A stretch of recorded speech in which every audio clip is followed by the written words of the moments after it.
جو ہے وہ کرتے رہے کہ انہی کے بتوں کو خود سجدہ کرتے رہے اور مختلف قسم کے جو انہوں نے خدا اپنے لیے بنا لیے. قوم بنی اسرائیل جنہوں نے خدا کے بڑے بڑے ہاتھوں کو، کاموں کو اور بڑے بڑے معجزات کو، بڑے خوبصورت ساتھ کو، اس خوبصورت زور بازو کو دیکھا، پھر بھی وہ گناہ کی طرف راغب ہو گئے.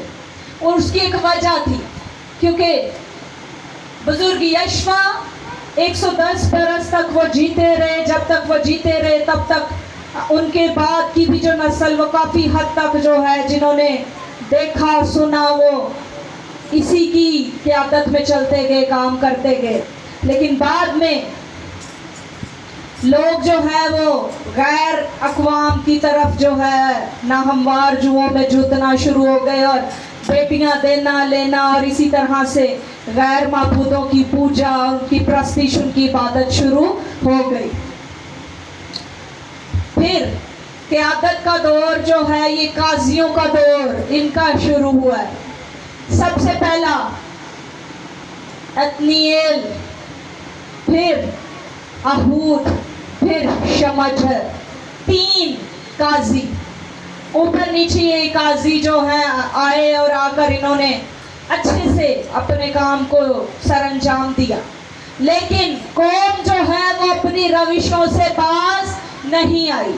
وہ گاہے بگاہے آن اینڈ آف ان کا یہ طریقہ چلتا ہی رہتا کہ وہ کبھی غیر معبودوں کی طرف چل پڑتے، کبھی کہیں کبھی کہیں. قوم کیونکہ اپنی سیدھے راہ سے ہٹ چکی تھی. اور خدا ایسا خدا ہے وہ ہمیشہ ساتھ نہیں چھوڑتا. کچھ وقت کے لیے خدا خود ہی دشمنوں کے ہاتھوں میں اپنی قوم کو آنے دیتا کہ چکھ لیں ذرا مزہ، دیکھ لیں ذرا. غیر معبودوں کے پاس جانے والوں کے غم بڑھ جاتے. کلام اس بات کی تصدیق کرتا اور ایسا ہی ہوتا رہا. لوگ اس چیز کو بڑا ایزی لیتے رہے اور بہت سارے ایسے حکمران آتے رہے جو بڑے ان پر ظلم اور ستم کرتے رہے. اور ایسا نہیں کہ خدا گرا ہی رہنے دیتا، خدا ہاتھ بڑھاتا اور پھر سے اپنے زور بازو کو دکھاتا. لیکن اب وہ وقت آیا کہ موسیٰ، یشوا اور اس کے بعد وہ 3 قاضی اور اب ایک اور قاضی، اور وہ قاضی کے ساتھ ساتھ نبیہ. دبورا کی زندگی آج ہم دیکھیں گے. قضات کی کتاب 4 باب اور اس کی 1 آیت سے لے کر 16 آیت تک خداوند کے بندہ پاسٹر سیمیل کے ساتھ مل کر ہم اس کی تلاوت کریں گے.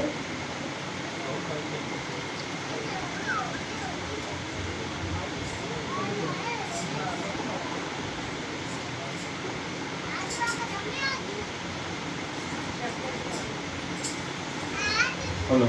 4 باب، قضات کی کتاب 4 باب اور اس کی 1 آیت سے لے کر 16 آیت.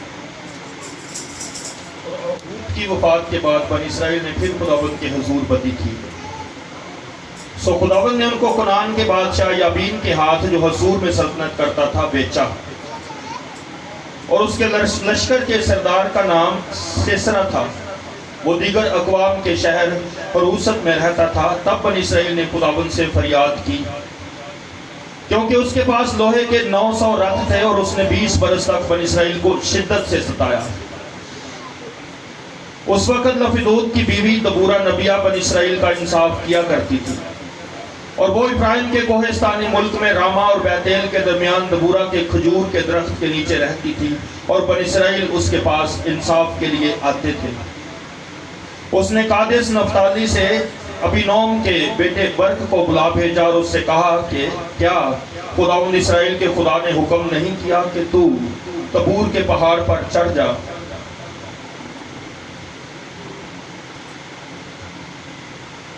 اور بنی نفتالی اور بنی زبولون میں سے 10,000 آدمی اپنے ساتھ لے لے، اور میں نہر کیسون پر یابین کے لشکر کے سردار سیسرا کو اور اس کے رتھوں اور فوج کو تیرے پاس کھینچ لاؤں گا اور اسے تیرے ہاتھ میں کر دوں گا. اور برق نے اس سے کہا اگر تو میرے ساتھ چلے گی تو میں جاؤں گا، پر اگر تو میرے ساتھ نہیں چلے گی تو میں نہیں جاؤں گا۔ اس نے کہا میں ضرور تیرے ساتھ چلوں گی، لیکن اس سفر سے جو تو کرتا ہے تجھے کچھ عزت حاصل نہیں ہوگی، کیونکہ خداوند سیسرا کو ایک عورت کے ہاتھ بیچ ڈالے گا۔ اور دبورا اٹھ کر برق کے ساتھ قادس کو گئی، اور برق نے زبولون اور نفتالی کو قادس میں بلایا، اور 10,000 مرد اپنے ہمراہ لے کر چڑھا، اور دبورا بھی اس کے ساتھ چڑھی۔ اور حبر کینی نے جو موسیٰ کے سالے حباب کی نسل سے تھا، کینیوں سے الگ ہو کر قادس کے قریب زغینم میں بلوت کے درخت کے پاس اپنا ڈیرا ڈال لیا تھا۔ تب انہوں نے سیسرا کو خبر پہنچائی کہ برق بن ابینوم کوہ تبور پر چڑھ گیا ہے، اور سیسرا نے اپنے سب رتھوں کو یعنی لوہے کے 900 رتھوں اور اپنے ساتھ کے سب لوگوں کو دیگر اقوام کے شہر عروست سے کیسون کی ندی پر جمع کیا۔ تب دبورا نے برق سے کہا اٹھ، کیونکہ یہی وہ دن ہے جس میں خداوند نے سیسرا کو تیرے ہاتھ میں کر دیا ہے، کیا خداوند تیرے آگے نہیں گیا ہے؟ تب برق اور وہ 10,000 مرد اس کے پیچھے پیچھے کوہ دبور سے اترے، اور خداوند نے سیسرا کو اس کے سب رتھوں اور لشکر سمیت لشکر کو تلوار کی دھار سے برق کے سامنے سے شکست دی، اور سیسرا رتھ پر سے اتر کر پیدل بھاگا، اور برق رتھوں اور لشکر کو دیگر اقوام کے عروست شہر تک رگیدتا گیا، چنانچہ سیسرا کا سارا لشکر تلوار سے نابود ہوا اور ایک بھی نہ بچا۔ آمین آمین۔ تشریف رکھیں میرے بھائی، خدا آپ کو برکت دے۔ یہاں پر بات آ رہی ہے ایک ایسی قوم، 20 سال چھوٹا عرصہ نہیں، 2 نسلیں گزر جاتی ہیں 20 سال میں۔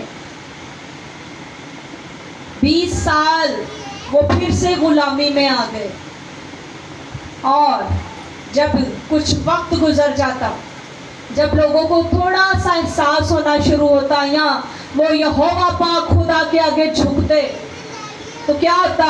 خدا اس کا کان بھاری نہیں کہ وہ سنے نہ، اس کے ہاتھ چھوٹے نہیں کہ وہ بڑھائے نہ۔ خدا نے ایک عورت کو کھڑا کیا، دبورا نامی عورت۔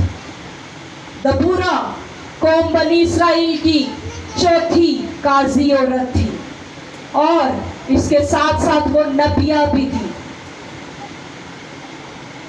یہ چھوٹی نبوت نہیں جو اس کے وسیلہ ہوئی، 4 باپ اور اس کی 9 آئے۔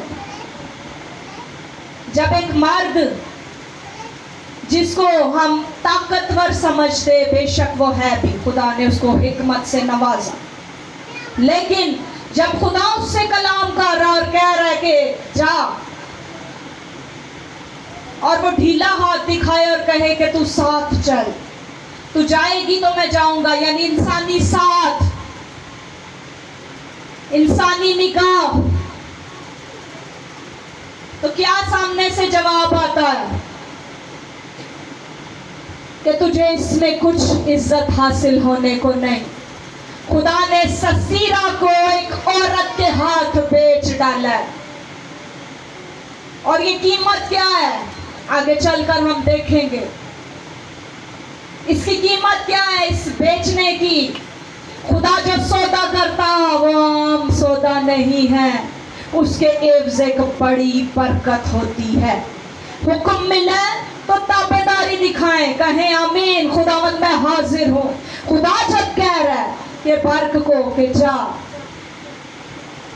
برق انسانی ساتھ مانگ رہا ہے، برق انسانی قیادت کو ہی دیکھ رہا ہے، برق انسان پر ہی نگاہ رکھ رہا ہے۔ تو ساتھ چلے گی تو جاؤں گا۔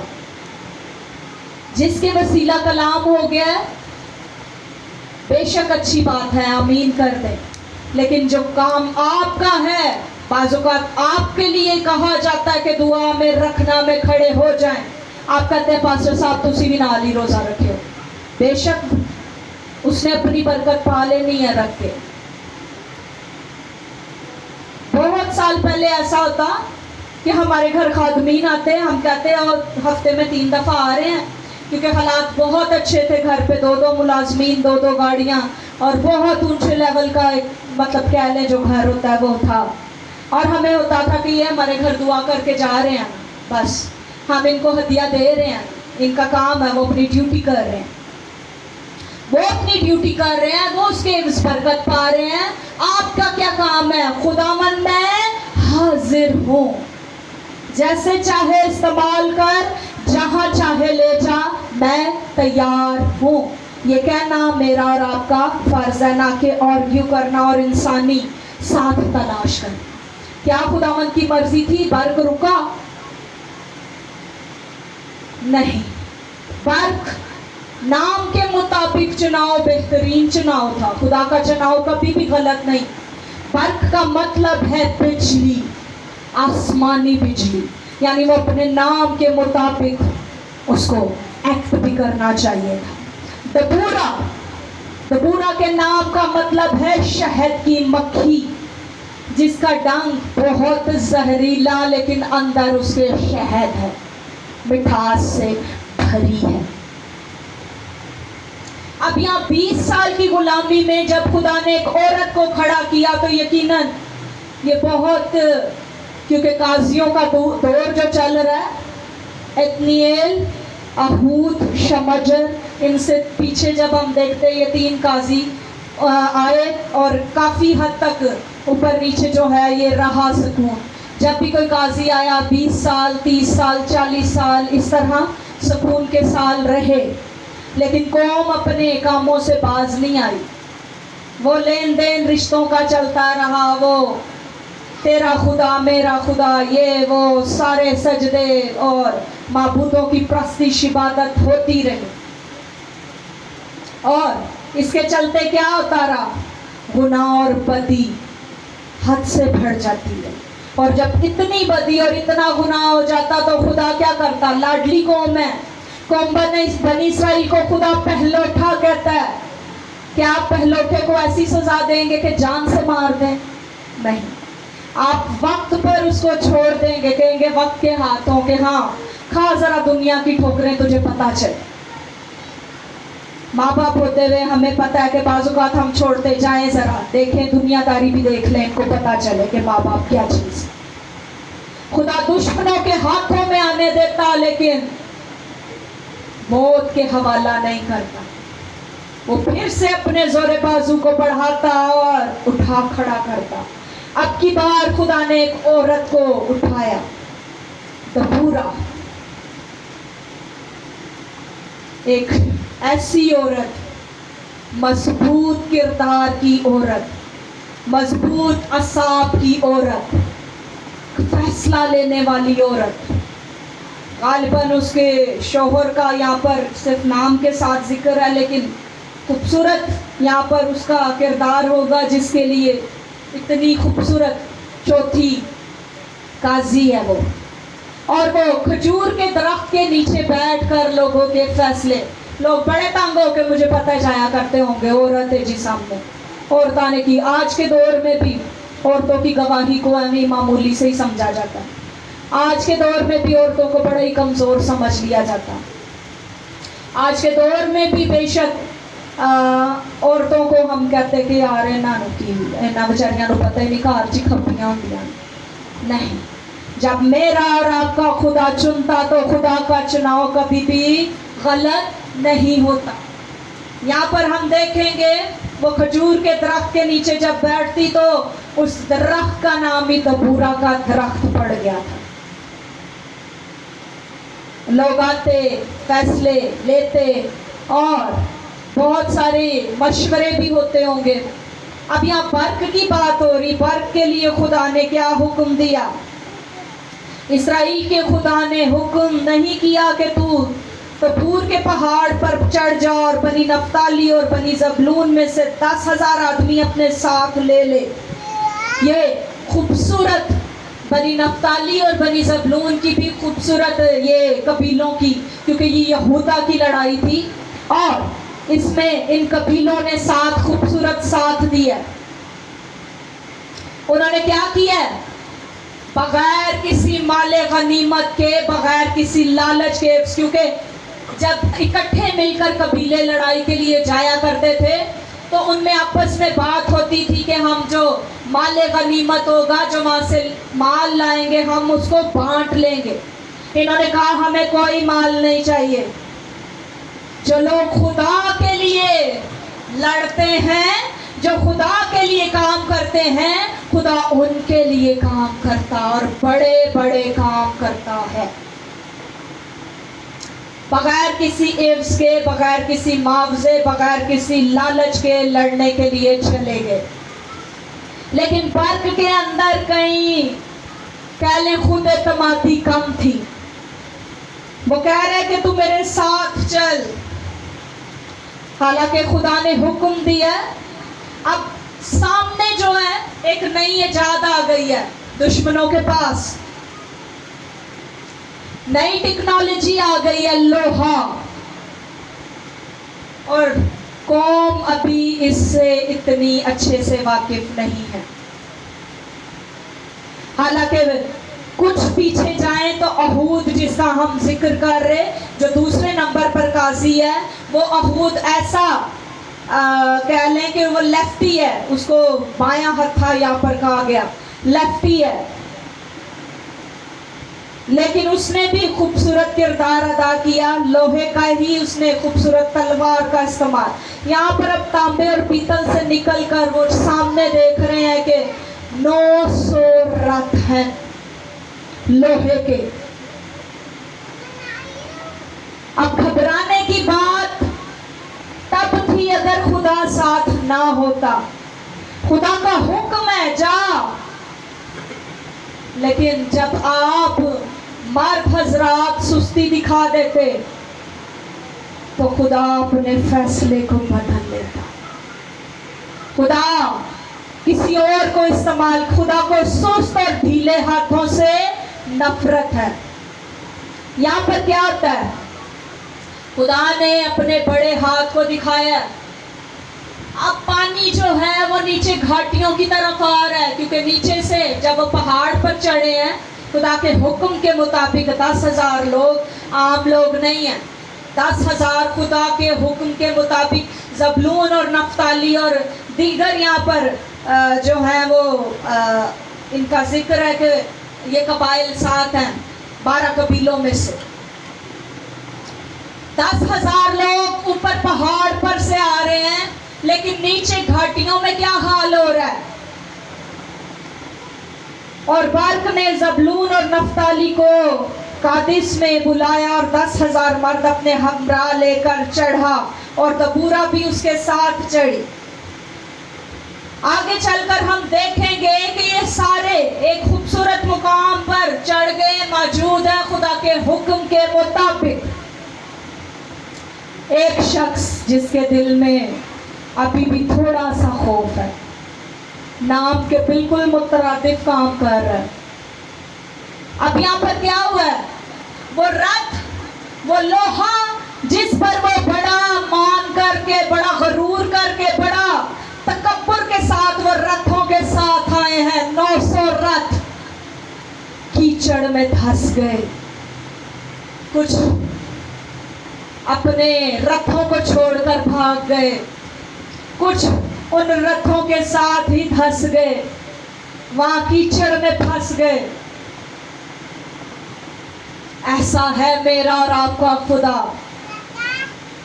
اب کیا ہوا ہے؟ سسیرا نے اپنے رتھ کو چھوڑا، فوج ایک طرف بھاگ گئی، اور جو سسیرا ہے، جو فوج کا حکمران ہے، جو اپنے ساتھ 900 لوہے کے رتھ اور بے شمار فوج بھی لایا ہی ہوگا، کیونکہ 20 سال سے وہ ان پر راج کر رہا، 20 سال سے وہ ان کو تنگ کر رہا ہے، ستا رہا ہے، یقیناً ان کی کمزوریوں سے بھی واقف ہوگا، لیکن خدا کے بڑے ہاتھ سے واقف نہیں تھا۔ کیا کیا اس نے بھی اپنے رتھوں کو چھوڑا اور بھاگنے کی کوشش کی، اور اس کے بھاگنے کی کوشش میں برق نے کیا کیا؟ اس کو سمجھ ہی نہیں آئی کہ میں اس موقع کا فائدہ اٹھاؤں۔